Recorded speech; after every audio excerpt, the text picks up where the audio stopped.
Some lives are not merely lived, they are given. Given to love, given to faith, given to the quiet, steady work of building something that lasts long after they are gone. This is the story of one such life. This is the story of Mama, Mrs. Cecilia Idowu Irabor.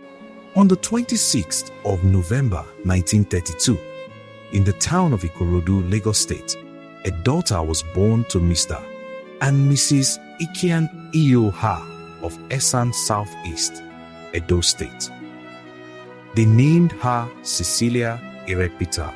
From the very beginning, she was surrounded by roots, deep family roots, the rich soil of faith, and the promise of a life that would touch many. She received her early education at St. Mary's Convent School in Ajele on Lagos Island, a place that instilled in her the grace and discipline that would define her all her life. She would go on to train as a stenographer and secretary typist, skills that opened the doors of the world to her. On the 17th of May 1953, at St. Michael Catholic Church in Lafiaji, Lagos, Cecilia walked down the aisle and into a lifelong love story. She married late Chief Patrick Iyowu Irabor, a union that would last more than 65 years. Blessed with 8 children, 5 of whom survive her, along with a beautiful legacy of grandchildren and great-grandchildren. Theirs was not just a marriage, it was a ministry. They prayed together, they attended mass together, they went on outings together, shared cinema trips, and filled their home with laughter. A beloved neighbor, the late great-grandma Animation, once looked at them and simply said, "For better, for worse," and she was right. Cecilia was a woman of remarkable ability and quiet determination.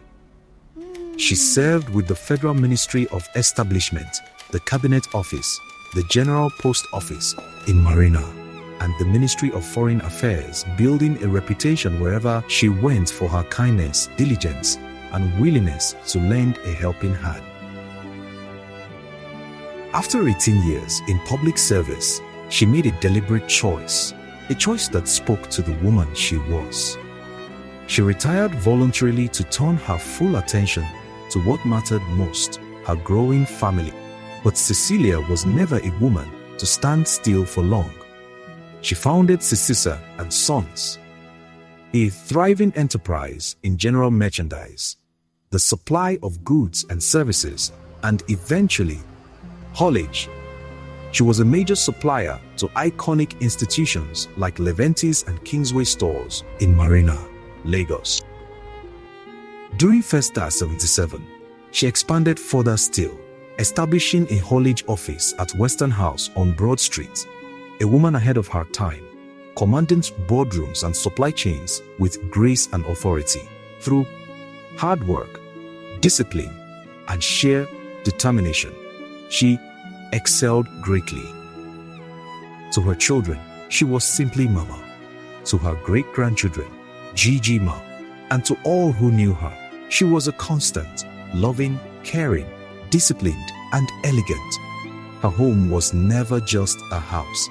It was a place of welcome, warm and open to family, to friends. At the foundation of everything Cecilia did was faith. A staunch and committed Catholic, she served faithfully in numerous church societies and organizations over the decades, receiving awards and recognitions, devoting her life to God, family, and her community. She is gone from our sight, but never from our hearts. Her legacy lives on, in the children she raised, and in the lives she touched simply by being herself. A life of grace, a life of love, faithfully and beautifully given.